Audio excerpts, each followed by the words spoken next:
అరణియార్ నది ఒకప్పుడు ఆ ప్రాంత రైతుల పాలిట జీవధార. కానీ ఇప్పుడు అక్రమార్కుల కబంధ హస్తాల్లో చిక్కుకొని అల్లాడుతోంది.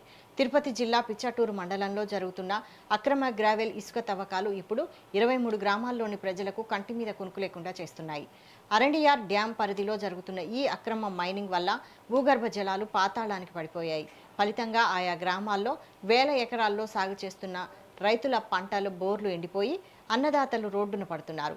రిజర్వాయర్కు రావాల్సిన నీటి ప్రవాహం దెబ్బతింటోందని, పర్యావరణం కలుషితమవుతోందని స్థానిక ప్రజలు ఆవేదన వ్యక్తం చేస్తున్నారు. సత్యవేడు నియోజకవర్గం గ్రామస్తులు తిరుపతి ప్రెస్ క్లబ్లో మీడియా సమావేశం ఏర్పాటు చేశారు. ఈ తవ్వకాల వెనుక స్థానిక రాజకీయ నాయకుడు, తెలుగుదేశం పార్టీ సత్యవేడు నియోజకవర్గం కోఆర్డినేటర్ శంకర్ రెడ్డి హస్తం ఉందని గ్రామస్తులు ఆరోపిస్తున్నారు. పగలు ఒక పార్టీ, రాత్రి మరో పార్టీ అన్నట్లుగా విభజించు పాలించు అనే రీతిలో నియోజకవర్గంలో గ్రూప్ రాజకీయాలు నడుపుతూ అక్రమ మైనింగ్కు అండగా నిలుస్తున్నారని బహదూర్పేట్ విలేజ్ పబ్లిక్ వెల్ఫేర్ అసోసియేషన్ ప్రతినిధులు తీవ్రంగా విమర్శిస్తున్నారు. 2 కిలోమీటర్లో 15 ఇటాచి పెట్టి తోలుతుంటారనమాట. ఇది మేము అడిగేటప్పుడు అది పెద్దోళ్ళు ఉండారు, అటు ఉండారు, ఇటు ఉండారు, బెదిరించుండారు. మా ఊళ్ళు పోతే బెదిరించుండారు. మా ఊరు పక్కల, మా అరిజినవాడ పక్కల వచ్చి పీనికలు పుడిచే ఈ సుడిగాడు ఉంది అనమాట. దాంట్లో 4-5 పీనికలు కూడా బయట వచ్చేసింది.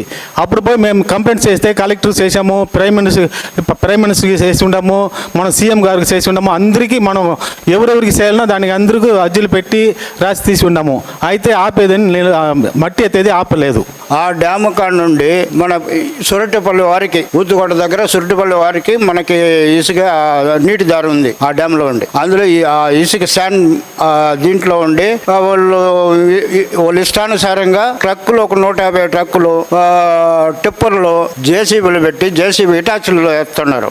దానిపై మేము అబ్జెక్షన్ చేస్తే ఎవరు లెక్కే పెట్టుకోలేదు. Police department, collector, mines department, పై అధికారులు, ఎస్పీలు కానీ ఎవరు పోలీస్ డిపార్ట్మెంట్ దాని గురించి పట్టించుకోలేదు. మేము పోయి అడిగితే మిమ్మల్ని కేసు పెడతాం.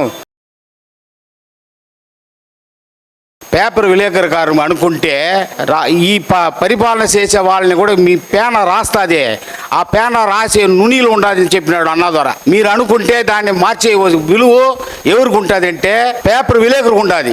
ఆ మరి విలేకరు మంచి పేరుని చెప్పిన ఒక అన్న ద్వారా కూడా పిచ్చాటూరులో వెళ్ళపోయినారు. 1 లక్ష రూపాయలు ఇచ్చినారంట. ఆ 1 లక్ష రూపాయలు మేము అందులో 20,000 పంచుకున్నాము అట్టని చెప్పేసి మేము పిలుచుకుని పోయి ప్రెస్ మీటింగ్ పెడితే అక్కడ చోట్లే పిలుచుకుని పోయినాము. ఎక్కడెక్కడ మట్టి ఎత్తినారు అదంతా కూడా ఫోటో ఎత్తి ఇచ్చినాము. చేస్తే ఒక ఫోటో రాలా, ఒక మెసేజ్ పెట్టాల వాళ్ళు. ఇసుక ఏటికి సంబంధించి ఇరువైపులా దాదాపు 23 గ్రామాలు ఉన్నది. ఆ 23 గ్రామాల్లో కూడా 30,000 మంది ప్రజలు జీవనం సాగిస్తున్నారు. ఈ ఇసుక ఏట్లో వాళ్ళకి తాగునీరు కూడా సప్లై ఇసుక ఏటి నుంచి వస్తుంది. నెక్స్ట్ మూగజీవాలకి నీళ్లు కూడా అక్కడే తాగే పరిస్థితి ఉంది. రైతులు జీవనాధారం మొత్తం కూడా 6 ఇసుక ఏటికి సంబంధించే ఉంది. చుట్టుపక్కల దాదాపు లక్షల ఎకరాలు ఉంది అక్కడ. ఇప్పుడు గ్రౌండ్ వాటర్ మొత్తం కూడా తగ్గిపోయింది. ఎందుకంటే ఆ ఇసుక ఏట్లో అనునిత్యం 24 గంటలు ఇసుకను గత ప్రభుత్వము 2019వ సంవత్సరం నుంచి స్టిల్